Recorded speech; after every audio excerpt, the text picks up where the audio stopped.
जी को डायरेक्ट बुला सकूं। भारत माता की। कुछ कम पड़ रही हो ताली तो मैं भी कुछ सहयोग करूं।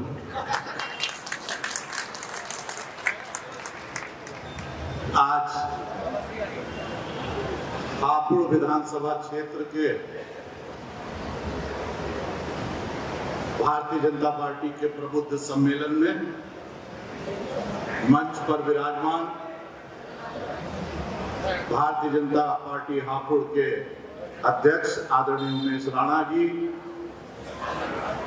हमारे लोकप्रिय सांसद जिनको अक्सर हम सब टीवी में लोकसभा की अध्यक्षता करते देखते हैं, आदरणीय राजेंद्र अग्रवाल जी, हमारे लोकप्रिय विधायक आदरणीय विजयपाल आरती जी, भारतीय जनता पार्टी हापुड़ जिला संगठन के प्रभारी आदरणीय मान सिंह जी, नगर पालिका चेयरमैन प्रफुल्ल भारद्वाज जी और इसका जिला संयोजक श्री राजेश शर्मा जी और इस कार्यक्रम का सुंदर संचालन कर रहे डॉक्टर शिव कुमार जी, सभी यहाँ पर उपस्थित भाइयों बहनों, मीडिया के बंधुओं, भारतीय जनता पार्टी पूरे प्रदेश के सभी 403 विधानसभा क्षेत्रों में ये प्रबुद्ध सम्मेलन कर रही है। प्रबुद्ध सम्मेलन अन्य दल भी कर रहे हैं, उनका एक अपना तरीका है। हमारा प्रबुद्ध से तात्पर्य है कि समाज का वो वर्ग, जैसा अभी पूर्व वक्ताओं ने कहा, डॉक्टर, इंजीनियर, वकील, शिक्षक या समाज के किसी भी क्षेत्र में लगे हुए लोग,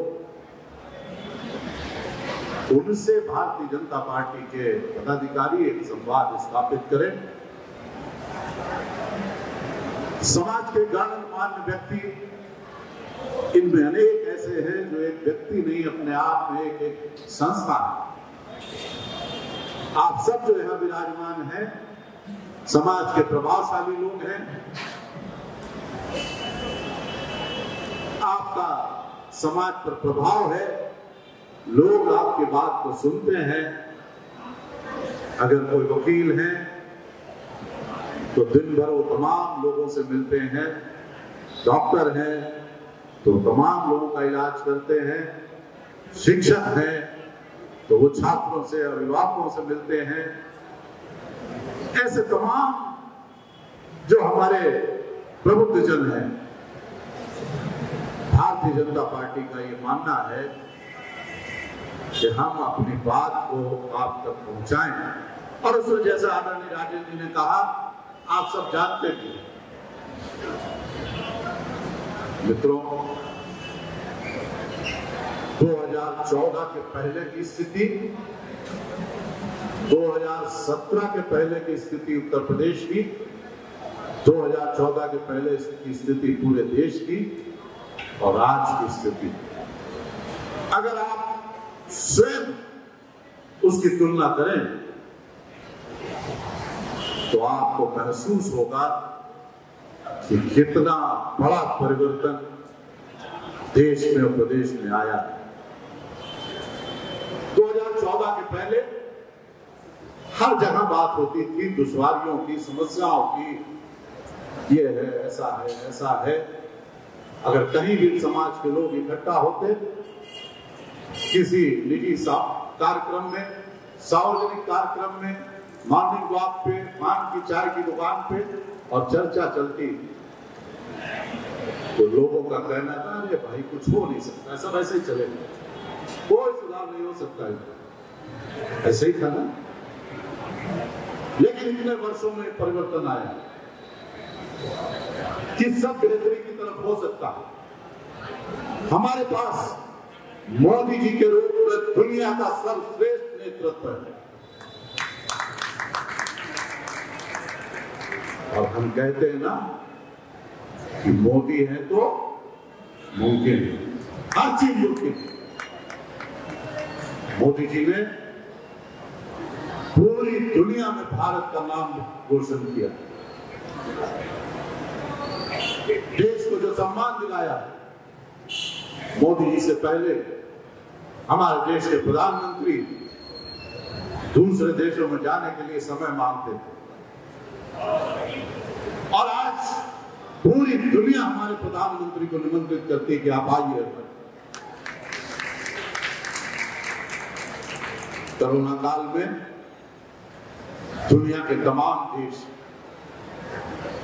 जिनके पास हमसे बेहतर संसाधन है, हमसे बेहतर स्वास्थ्य सेवाएं, वो कोरोना को कंट्रोल करने में कामयाब नहीं हुए, जिनकी आबादी हमसे बहुत कम है, लेकिन मोदी जी के नेतृत्व में भारत ने कोरोना को कंट्रोल करके दिखाया। अगर हम सीमा पर सुरक्षा की बात करें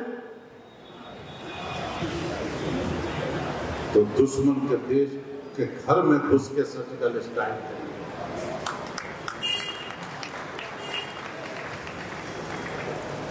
इससे पहले के प्रधानमंत्री के लिए एक देश के प्रधानमंत्री ने टिप्पणी की थी कि भारत के प्रधानमंत्री तो एक घरेलू महिला की तरह प्रलाप करते रहते हैं। आज किसी की हिम्मत है जो मोदी जी के लिए कुछ कह सके? मित्रों, बहुत लंबी फेरिस्त है, अगर मैं बोलता रहूंगा मोदी जी के बारे में तो लगता है घंटों हो जाए। अब हम अगर उत्तर प्रदेश की बात करें, 2017 में आपके समर्थन से, आपके स्नेह से, आपके आशीर्वाद से उत्तर प्रदेश में योगी जी के नेतृत्व में भारतीय जनता पार्टी की सरकार बनी, और तब से उत्तर प्रदेश, जिसकी गणना बीमारू राज्य के रूप में होती थी, कहीं अगर उत्तर प्रदेश का नाम लिया जाए देश के किसी भी क्षेत्र में तो लोग बहुत हिकारत की नजर से देखते हैं। लेकिन 4.5 साल में उत्तर प्रदेश की गणना देश के अग्रणी प्रदेशों में होने लगी।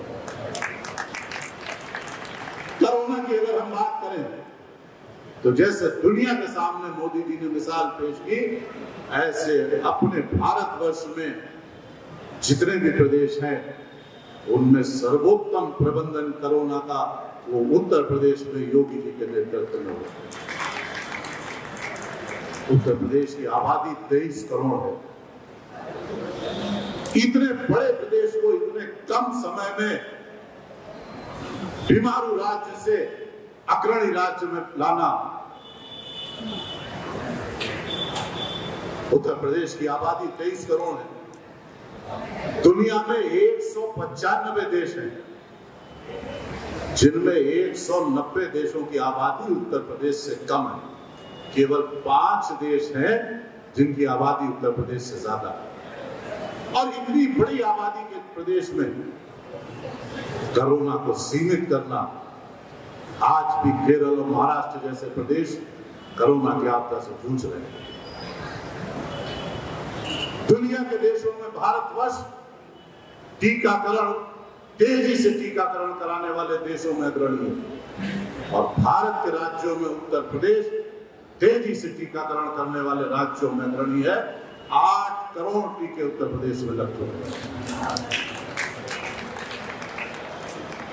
मित्रों, अभी आदरणीय राजेंद्र जी बता रहे थे 14 ऐसे पैरामीटर्स हैं जिसमें उत्तर प्रदेश अग्रणी।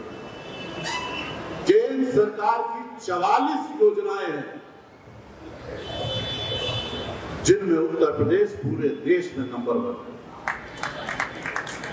अभी आदरणीय राजेंद्र जी ने कहा डबल इंजन की सरकार, ये वास्तव में डबल इंजन की सरकार है। प्रदेश में भारतीय जनता पार्टी की सरकार योगी जी के नेतृत्व में और केंद्र में आदरणीय मोदी जी के नेतृत्व में दोनों मिलकर उत्तर प्रदेश को तेजी से विकास की ओर ले जा रहे हैं। इससे पहले की सरकार थी, वो केंद्र की इतनी जन कल्याणकारी योजनाएं हैं, उनको उत्तर प्रदेश में लागू नहीं होने देते थे क्योंकि मोदी जी का नाम हो गया। आज उन्हीं योजनाओं में 4.5 साल में हम अग्रणी हैं। चाहे आप शौचालय की योजना ले लीजिए, आयुष्मान भारत ले लीजिए, प्रधानमंत्री आवास योजना शहरी, प्रधानमंत्री आवास योजना ग्रामीण ले लीजिए, आप सौभाग्य योजना ले लीजिए, आप किसी भी योजना की अगर आप बात करें, जल जीवन मिशन की बात कर लीजिए, सब में उत्तर प्रदेश अग्रणी है।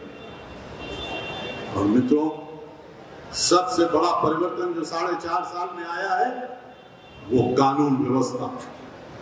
4.5 साल के पहले उत्तर प्रदेश की क्या हाल थी? लूट, अपहरण, डकैती, चोरी, बलात्कार, महिलाओं के खिलाफ अपराध, इनका बोलबाला। आज उत्तर प्रदेश में कानून व्यवस्था भी देश में सर्वोत्तम है। अपराधी थर-थर कांपते हैं। 1000 करोड़ रुपए की अवैध संपत्ति अपराधियों की बहुमंजिला बिल्डिंगें बुलडोजर से जमींदोज करवा दी आदरणीय योगी जी। कभी किसी सरकार में आपने सुना कि माफियाओं के खिलाफ ऐसी कार्रवाई हुई हो? मित्रों, मैं अगर आपके सामने आंकड़े प्रस्तुत करूं तो 2016 की तुलना में डकैती में 70% की कमी आई है, लूट में 65% की कमी आई है, अपहरण में 50% की कमी आई है, रेप में 33% की कमी आई है, बलवा में 30% की कमी आई है, हत्या में 25% से अधिक की कमी आई है। और 4.5 साल में 16,592 अपराधी गिरफ्तार किए गए और उसके साथ साथ 135 अपराधी मारे गए।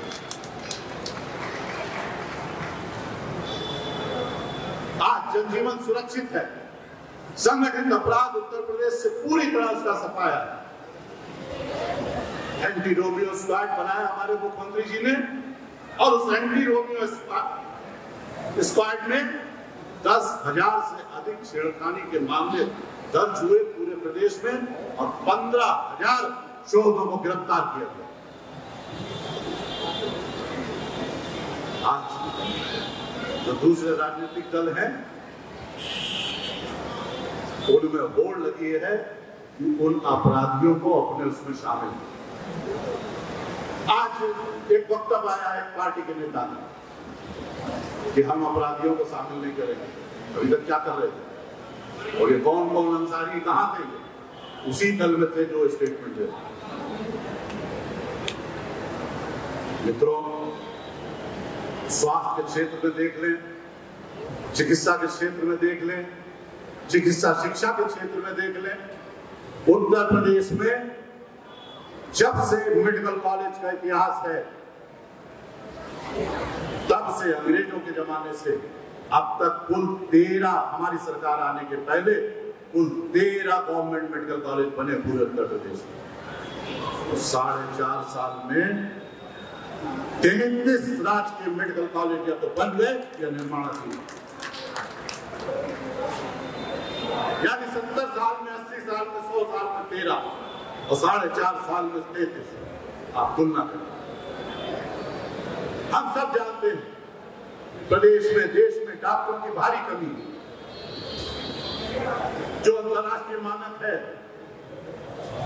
कि 1000 पर एक डॉक्टर होना चाहिए 1000 की आबादी में, हमारे वहां 3000 से ज्यादा बढ़ती है। लेकिन किसी सरकार ने नहीं सोचा कि डॉक्टर कैसे आएंगे। डॉक्टर आएंगे जब नए मेडिकल कॉलेज खुलेंगे, और नए मेडिकल कॉलेज खोलने का काम किसी ने नहीं किया। वो हमारे प्रधानमंत्री जी के मार्गदर्शन में हमारे मुख्यमंत्री जी। मित्रों, अगर शिक्षा की बात करें, 1,57,000 सरकारी प्राइमरी स्कूल है उत्तर प्रदेश और 1 करोड़ 65 लाख छात्र छात्राएं हैं सरकारी प्राइमरी स्कूलों में उत्तर प्रदेश में। इतनी बड़ी संख्या में स्कूल और इतनी बड़ी संख्या में छात्र, 6 लाख के लगभग शिक्षक हैं। पढ़ाई का क्या स्तर था? उन प्राइमरी स्कूल में पढ़ाई होती नहीं। हमारी सरकार आने के बाद शिक्षकों की वहां पर उपस्थिति सुनिश्चित की गई और ऑपरेशन कायाकल्प के थ्रू 1,33,000 विद्यालयों को सुधारा गया। उनके भवन ठीक किए गए, उनमें बच्चों के लिए फर्नीचर उपलब्ध कराया गया, पेयजल उपलब्ध कराया गया, शुद्ध पेयजल, और छात्रों के लिए अलग और छात्राओं के लिए अलग शौचालय उपलब्ध कराया। और तो और 1,65,00,000 छात्र छात्राओं को समय से पुस्तकें, बस्ता, कापी किताबें, जूते मोजे, ड्रेस, स्वेटर सब समय से। इससे पहले की सरकारों में इतनी बड़ी संख्या में जो हमारे छात्र छात्राएं हैं उनके बेहतर भविष्य की ओर, उनकी अच्छी शिक्षा की ओर कोई काम नहीं किया। 50 से ज्यादा प्रदेश में पोस्ट ग्रेजुएट कॉलेज खोले जा रहे हैं, विश्वविद्यालय खोले जा रहे हैं, महाविद्यालय खोले जा रहे हैं। शिक्षा के क्षेत्र में, प्राविधिक शिक्षा के क्षेत्र में इंजीनियरिंग कॉलेज, पॉलिटेक्निक, IIT, पूरे प्रदेश में शिक्षा का बेहतर प्रबंधन किया जा रहा है। जो हमारे छात्र छात्राएं उच्च शिक्षा के लिए जाना चाहते हैं और वो महंगी कोचिंग नहीं ले सकते, उनके लिए निःशुल्क कोचिंग की व्यवस्था करें। रोजगार की अगर हम बात करें, इस 4.5 साल में 4.25 लाख लोगों को, 4,25,000 युवाओं को सरकारी नौकरी दी गई है और बिना किसी भेदभाव के, बिना किसी भ्रष्टाचार के, बिना किसी सोर्स के जो योग्य था उसको नौकरी मिली। 4.25 लाख लोग प्रदेश में रोजगार मिले। इसके लिए कैसे औद्योगिक निवेश आए, इसके लिए हमारे मुख्यमंत्री जी ने काम किया। और आप सबने सुना होगा लखनऊ में इन्वेस्टर मीट का बड़ा आयोजन हुआ। देश विदेश के निवेशक इन्वेस्टर वहां आए, बड़े बड़े औद्योगिक समूह आए और उन्होंने दिल खोल के उत्तर प्रदेश में निवेश किया। कहीं भी औद्योगिक निवेश के लिए, औद्योगिकरण के लिए 2-3 चीजों की बड़ी आवश्यकता होती है। एक तो सबसे पहली बात है वो ये है कि लॉ एंड ऑर्डर ठीक। बड़े औद्योगिक समूह वहीं जाते हैं जहां कानून व्यवस्था दुरुस्त है। अगर उनके जनजीवन को कोई खतरा है तो वो वहां उद्योग लगाने नहीं है। दूसरा, बिजली की उपलब्धता। हमारी सरकार में जल जीवन सुरक्षित है, उनको उसकी पूरी गारंटी है और बिजली की उपलब्धता 18 से 24 घंटे ग्रामीण क्षेत्र, तहसील मुख्यालय और जिला मुख्यालयों को बिजली मिल रही है। पिछली सरकारों में बिजली की क्या हाल, कब आती है उसका पता नहीं। और इन्वेस्टर मीट जो हुआ उसमें जो देश विदेश के औद्योगिक समूह आए, 4,38,000 करोड़ रुपए के MOU साइन हुए और उसमें से मुझे बताते हुए गर्व है कि अब तक 3,38,000 करोड़ रुपए के जो MOU साइन हुए थे वो कार्य प्रारंभ हो गए और उसमें लाखों हमारे नौजवानों को रोजगार मिलेगा। हमारा जो यहाँ रॉ मटेरियल है वो खपेगा। जब कहीं औद्योगिकीकरण होता है तो डायरेक्ट इनडायरेक्ट तमाम रोजगार लोगों को मिलता है।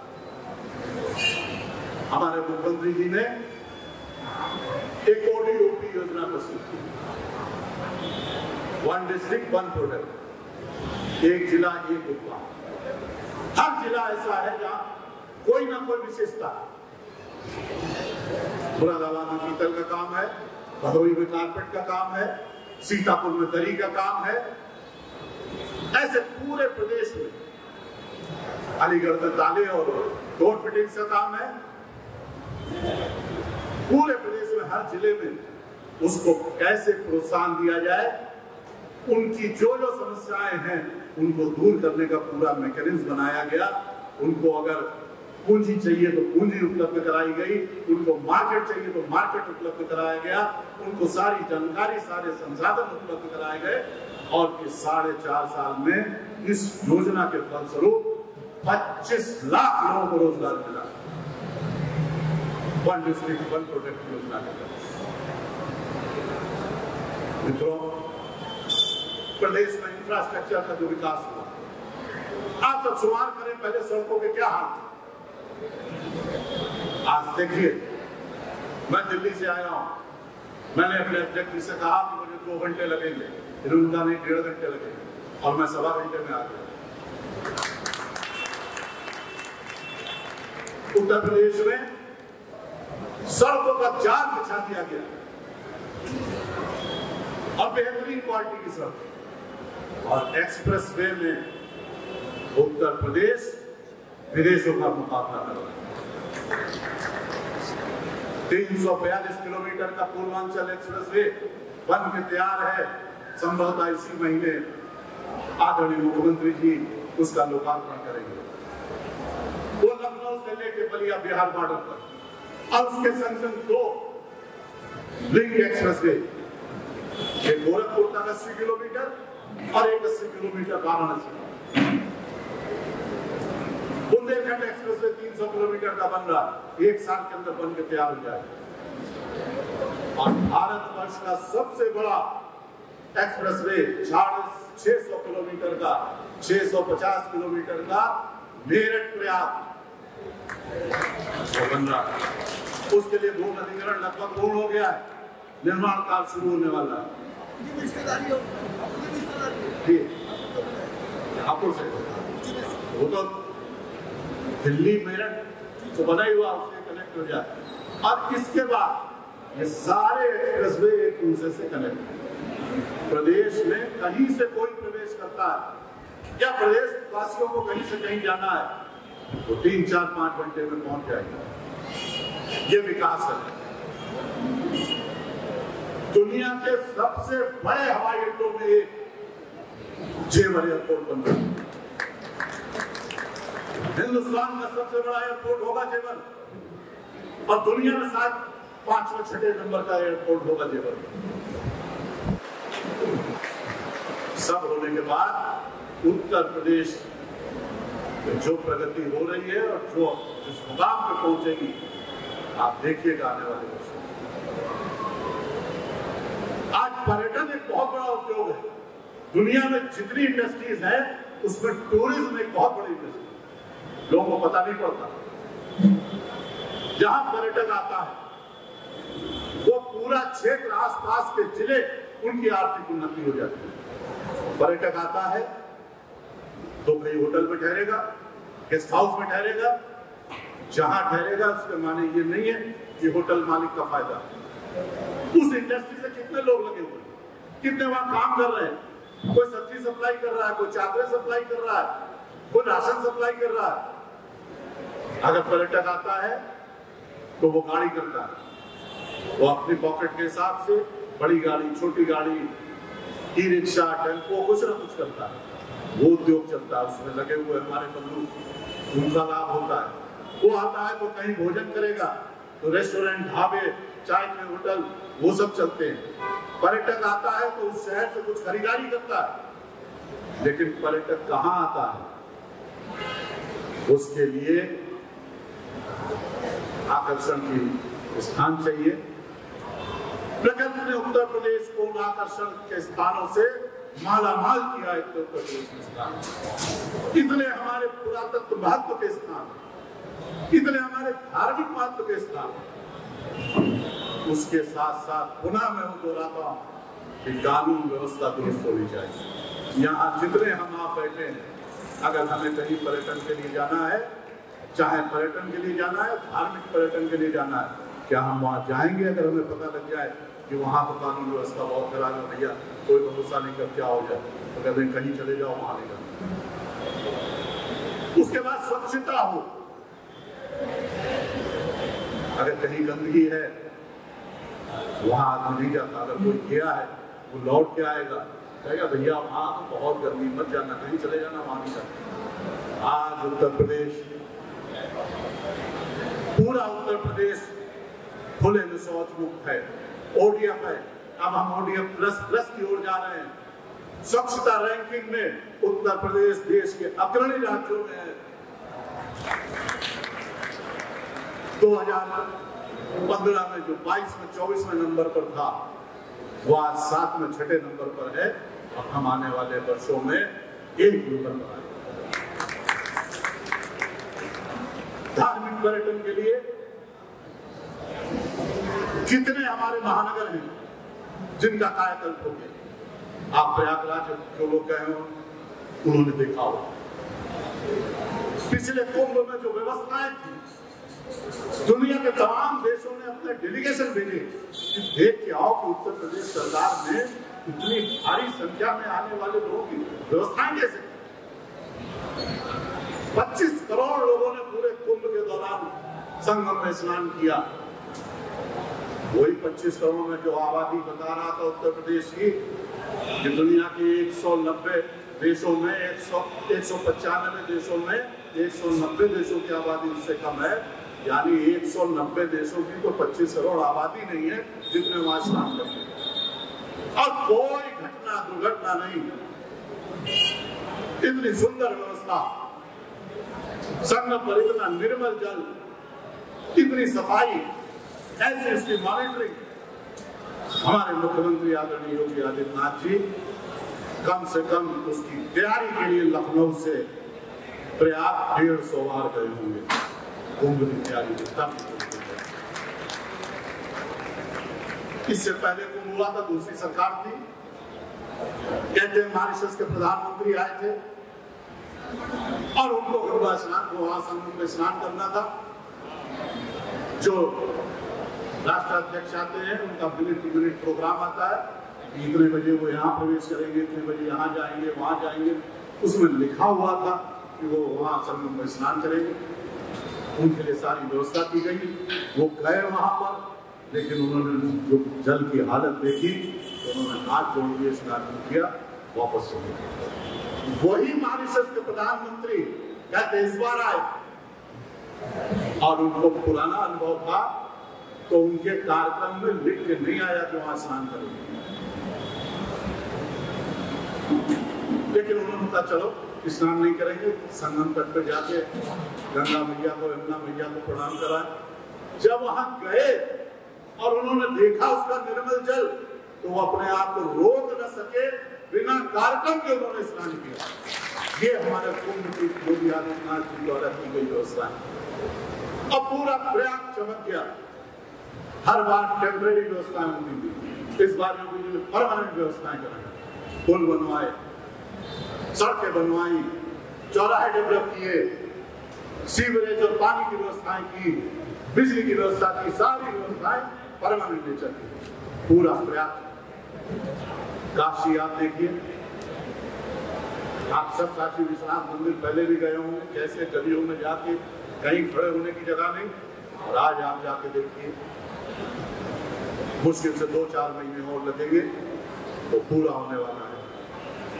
अगर जो लोग इस 2-3 साल में नहीं गए होंगे काशी और जाके देखेंगे तो कहेंगे कि जगह कहां से निकल आई। काशी विश्वनाथ मंदिर पूरे देश की आस्था का केंद्र है और उसको उसका गौरव प्रदान किया हमारे प्रधानमंत्री जी ने। हमारे सामने गंगा जी तक पूरा काशी विश्वनाथ का टूर, यानी अगर जल मार्ग से कोई नाव से, स्टीमर से आए, गंगा जल लेके आए, बाबा विश्वनाथ की अर्चना करे और उससे वापस पूरे काशी में जाके देखिए कितना बड़ा परिवर्तन हुआ है। कैसी सड़कें हैं, कैसी व्यवस्थाएं हैं। बहुत बड़ा पर्यटन का केंद्र है काशी। दुनिया भर के लोग गंगा जी की वजह से आते हैं, देश भर के लोग बाबा विश्वनाथ की वजह से आते हैं। इसके बाद अयोध्या, संघर्ष के बाद अयोध्या में प्रभु राम का भव्य मंदिर बनने का मार्ग प्रशस्त। मंदिर तो मंदिर निर्माण ट्रस्ट करा रहा है, लेकिन पूरी अयोध्या में आमूल चूल परिवर्तन का काम भारतीय जनता पार्टी की दोनों सरकारें करा रही हैं। विश्व स्तरीय रेलवे स्टेशन वहां बन रहा है, हवाई अड्डा बन रहा है, मेडिकल कॉलेज बन गया, भगवान राम की विशालतम प्रतिमा लग रही है, लाखों लोगों के रहने के लिए वहां पर टेम्परेरी स्थान बन रहे हैं जो पंचकोशी परिक्रमा के लिए आते हैं, चौड़ी चौड़ी सड़कें बन रही हैं। आप देखिएगा आने वाले 2-3 साल में हिंदुस्तान का सबसे बड़ा धार्मिक पर्यटन का केंद्र अयोध्या आज जो वहां दिखाई दे रहा है, हिंदुस्तान भर के जो हमारे पूज्य साधु संत हैं, मठ और आश्रम हैं, सब ने उत्तर प्रदेश सरकार को, मुख्यमंत्री जी को लिख के भेजा है कि हमको अपने आश्रम के लिए मान्यता दीजिए। मुख्यमंत्री जी ने भी कहा है कि उनको जमीन दिलाई जाएगी। सारे लगभग संत वहां पर अपना आश्रम बनाए। जितनी प्रदेशों की सरकारें वो अपने वहां भवन बनाने के लिए जमीन उत्तर प्रदेश सरकार से मांगे। तमाम सामाजिक संगठन वो वहां मांगे। आने वाले टाइम में अयोध्या, ये तो बड़े बड़े काम जो मैं आपको बता रहा हूं, प्रदेश के बड़े बड़े महानगरों में आमूल चूल परिवर्तन हुए। इसके साथ साथ 400 से ज्यादा स्थानों पर माननीय मुख्यमंत्री जी ने लोकल पर्यटन को डेवलप करने के लिए 50 लाख रुपए से 2 करोड़ रुपए तक 400 स्थानों पर दिए। 400 जगह काम चल रहा है। मित्रों, बहुत लंबी फेरिस्त है, अब कितना आपको बताऊं, इसमें बहुत सी चीजें आप जानते भी होंगे, मैं दोहरा रहा हूँ, लेकिन मैं ये जरूर कहूंगा कि आखिर इससे पहले की सरकार 5 साल थी, उससे पहले 5 साल एक और सरकार थी, उससे पहले 4 साल में सरकार थी।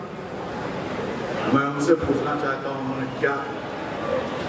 और मित्रों, मैं पुनः आपसे अपने निवेदन पर आता हूं।